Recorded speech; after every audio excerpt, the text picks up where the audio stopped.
Anak ko, pwede mo ba akong i-follow, i-heart at i-share? Bibigyan kita ng maraming blessings. God bless anak ko, mahal kita. Panginoon, wala akong marangyang hiling. Hindi ko hinihingi ang sobrang yaman o ang perpektong buhay. Ang hinihiling ko lang ay lakas kapag ako ay napapagod, kapayapaan kapag magulo ang isip ko, at saya kapag nalulungkot ang puso ko. Ingatan mo lagi ang pamilya ko at ako, at tulungan mo akong maging mabuting tao sa araw-araw. Amen. God, give me strength for today, peace in my heart, and clarity in my mind. Guide my steps, protect me from harm, and fill me with your light. Calm every storm around me, silence every fear within me, and remind me that you are with me always. Help me to walk in love, speak with wisdom, and act with courage. Forgive my mistakes and bless the work of my hands.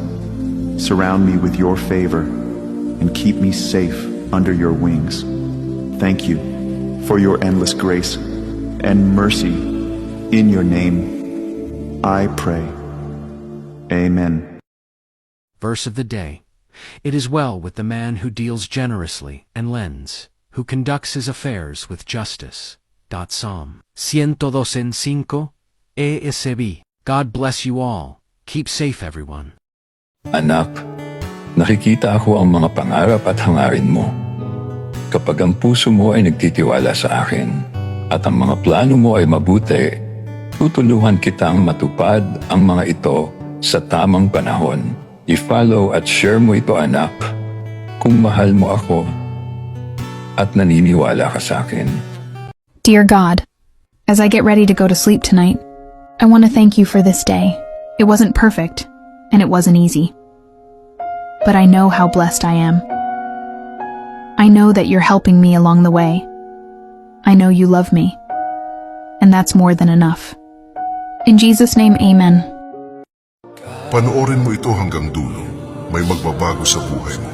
Dalawang tao sa buhay mo na di mo dapat kalimutan. Ang taong itataya ang lahat para manalo ka lamang sa buhay, walang iba kundi ang tatay.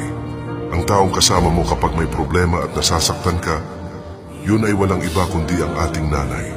Kung mahal mo ang Diyos, ibahagi mo ito sa iyong mga kaibigan. Makikita mo kung paano kikilos ang Diyos sa iyong buhay.